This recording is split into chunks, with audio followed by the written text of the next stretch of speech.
Viernes 30 de enero de 2026, tercera semana del tiempo ordinario. Dios te está hablando, escúchalo con amor. Del segundo libro de Samuel, capítulo 11. En la época del año en que los reyes acostumbraban a salir a la guerra, David envió a Joab con sus oficiales y todo Israel contra los amonitas.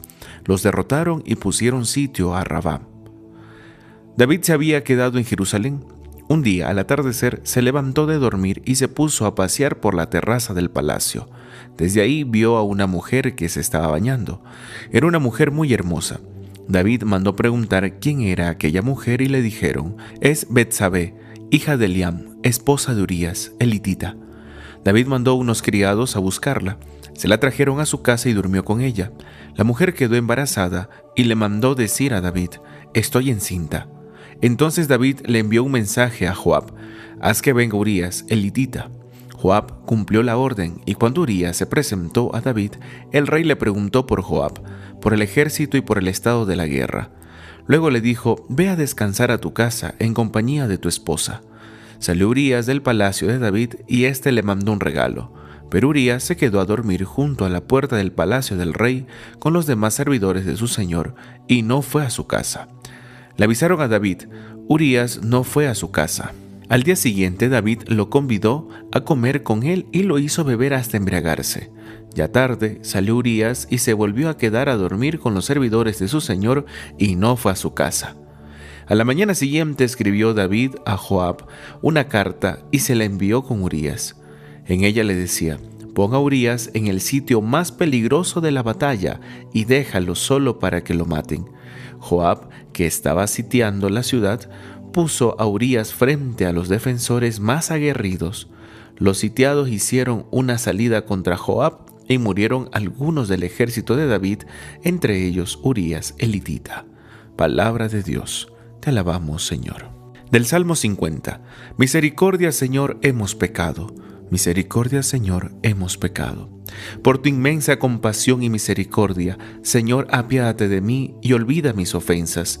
Lávame bien de todos mis delitos y purifícame de mis pecados. Misericordia, Señor, hemos pecado. Puesto que reconozco mis culpas, tengo siempre presentes mis pecados. Contra ti solo pequé, Señor, haciendo lo que a tus ojos era malo. Misericordia, Señor, hemos pecado.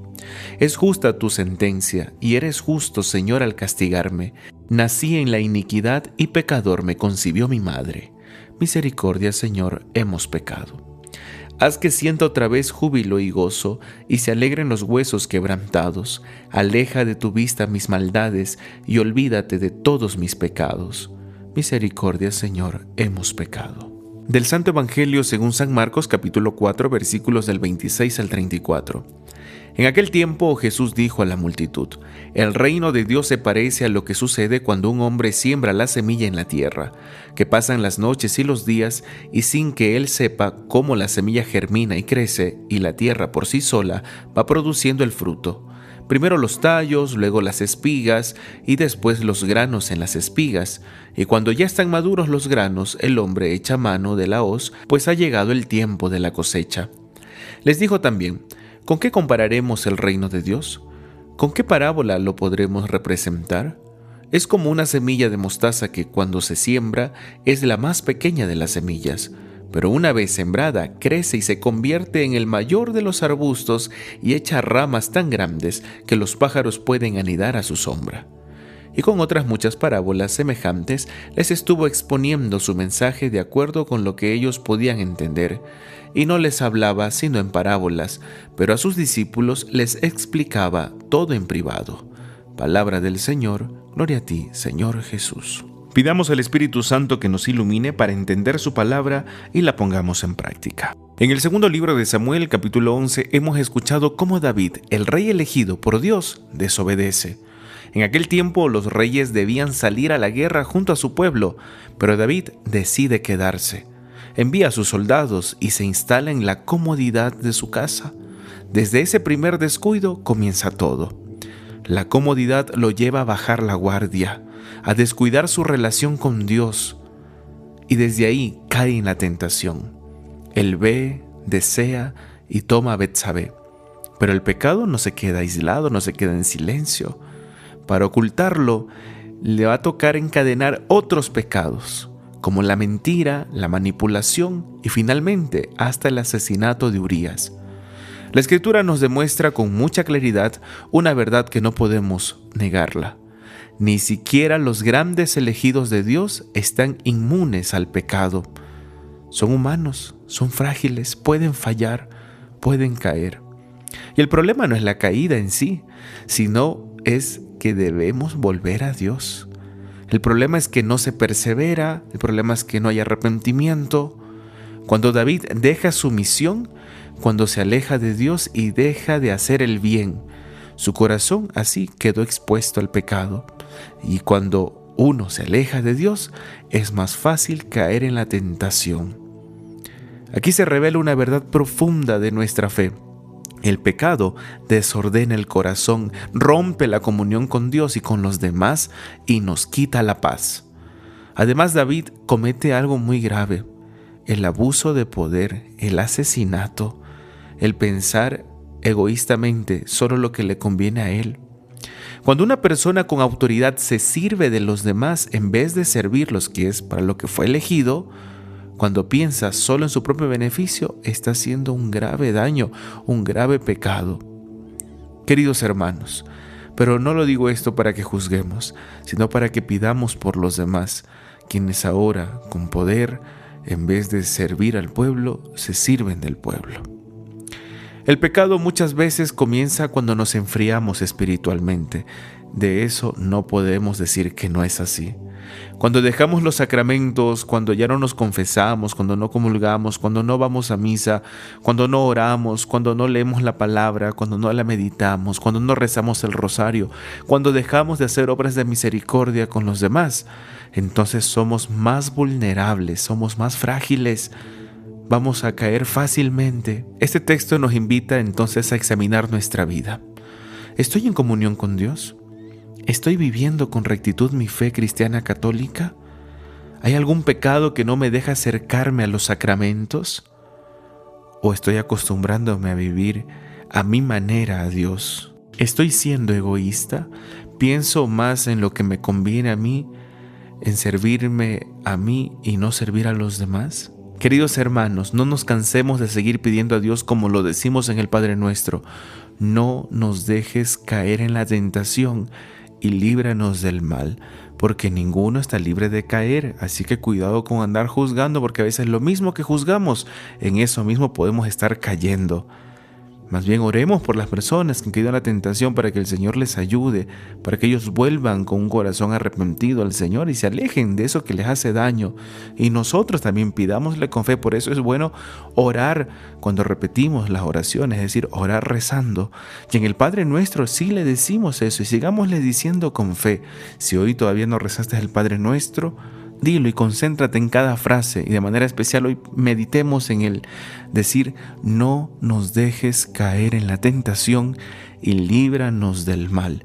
Recuerda, con la gracia de Él, todo vamos a poderlo vencer.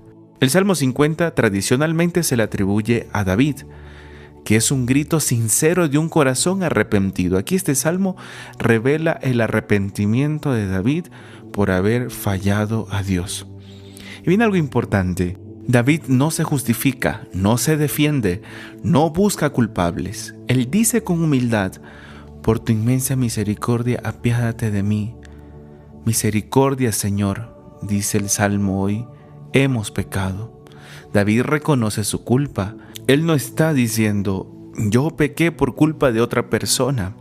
Y esto a veces pasa, sobre todo cuando a veces van a confesarse o quieren justificar su pecado. Dicen: es que yo pequé porque tal persona me hizo esto, si no me hubiera dicho o no hubiera hecho esto, yo tampoco no hubiera pecado. Cuando uno se va a confesar, no necesita justificarse. No necesitas justificar tu pecado, porque recuerda que aunque la otra persona te haya provocado, quien insultó, quien maldijo, quien hizo una obra mala, ya eres tú. Fue tu decisión. Por arrastrarse por la ira, lo que sea te llevó hacia eso, pero fuiste tú. No digas: es que por culpa de esa persona yo me comporto así o yo hice esto. No interesa. cómo fue. Lo que interesa es que tú estés arrepentido de tu pecado. No busques culpables, porque para eso somos campeones. Para echarle la culpa al otro. Incluso hasta para decir, es que si yo pequé fue por el otro. No, ya deja. No culpes. No busques a otros. Pide un corazón sincero y humilde para aceptar tu error, aunque los demás lo hayan provocado. David también reconoce su culpa y pide ser purificado. Hoy pidamos, Señor, purifícame de mis pecados. Pero recuerda, también existe ese sacramento de la confesión para que seas purificado. Y ahora también, al menos para las iglesias franciscanas, Dios nos regala por medio de la iglesia poder alcanzar la indulgencia plenaria. En los 800 años de la muerte de San Francisco de Asís, en toda iglesia franciscana donde hay un culto a San Francisco, se va a poder ganar la indulgencia plenaria, desde el 10 de enero del 2026 hasta el 10 de enero del 2027. ¿No? Y aprovecho para decir los pasos para la indulgencia plenaria. Tienes que confesarte, ya puede ser 8 días antes o 8 días después de la indulgencia que fuiste a ganar. Luego estar arrepentido, querer un cambio verdadero de vida. Luego rezar el credo, rezar el Padre Nuestro, rezar por las intenciones del Santo Padre. Y ahí cuando vayas a rezar por el Santo Padre también rezas un Padre Nuestro, un Ave María y un Gloria. Luego hacer esta peregrinación o ir a la iglesia franciscana o donde hay el culto a San Francisco de Asís. Y darle gracias a Dios porque Él te va a dar este regalo de la indulgencia plenaria, donde quedas completamente purificado. Después de la confesión, es importante también realizar la indulgencia. Durante todo este año puedes ganar muchas veces indulgencia, y no solo para ti, sino también para un hermano difunto. Que hay que recordar que el pecado tiene 2 consecuencias. La primera es la culpa y la otra es la pena. La culpa, que es el pecado como tal, es borrado con el sacramento de la penitencia, con la confesión. Y la culpa, pues esa queda eliminada con la indulgencia plenaria. Entonces, es bueno hacer estos actos que nos ayudan a arrepentirnos de corazón y luchar por no volver a cometer los mismos pecados. Otra cosa que dice David en el Salmo: hazme sentir de nuevo el gozo, la alegría, el júbilo. Queridos hermanos, el pecado nos quita la paz, entristece el alma, rompe la alegría interior. Después del pecado viene el miedo, viene la angustia, viene la inquietud. Hoy también nosotros podemos decirle al Señor: líbrame de esta tentación en la cual estoy viviendo, que no me deja vivir en paz. Ya no quiero seguir así, en este vicio, en este pecado. Ayúdame, porque es difícil salir, pero contigo todo es posible. Recuerda, Dios no se cansa de perdonar. Cuando nos acercamos con un corazón arrepentido, Él nos perdona y nos devuelve la paz y la alegría que habíamos perdido. Si algo te está impidiendo hoy confesarte, pregúntate con sinceridad: ¿qué es mejor? ¿Vivir en el pecado o vivir en la gracia de Dios? El Señor quiere regalarte paz, alegría y libertad. Acéptalo, Él no te juzga. No importa el pecado que hayas cometido, solo arrepiéntete y lucha por tratar de no volverlo a cometer. En el Evangelio, según San Marcos, Jesús nos habla del reino de Dios y lo compara con una semilla que crece sola.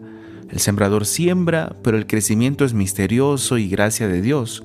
Dios actúa incluso cuando no vemos resultados inmediatos. A veces somos impacientes. Decimos: ya voy a misa, ya hago los sacramentos, ya he hecho obras de misericordia, ya quiero que Dios haga lo que yo le pedí. Y como que tratamos de chantajear a Dios. Pero no, a su tiempo, las cosas, vamos a ir cambiando, vamos a hacer las cosas bien. Está perfecto que ya realicemos esto, pero poco a poco. No pienses que como arte de magia, ahora que ya comenzaste a ir a misa, que ya estás cambiando, ya el Señor tiene que darte todo lo que tú has pedido. No todo lo que pedimos nos conviene. Y por eso siempre hay que decir: Señor, que se haga tu voluntad. Luego Jesús habla sobre el grano de mostaza. Lo más pequeño, lo más humilde, es capaz de convertirse en algo grande. Así actúa Dios. Cuando acogemos su palabra y comenzamos a vivir la justicia, la paz, la misericordia, el perdón y el amor, estamos viviendo ya ese reino de Dios. Y es decir, Dios ya está obrando. Incluso si no lo notamos de inmediato, Él ya está obrando.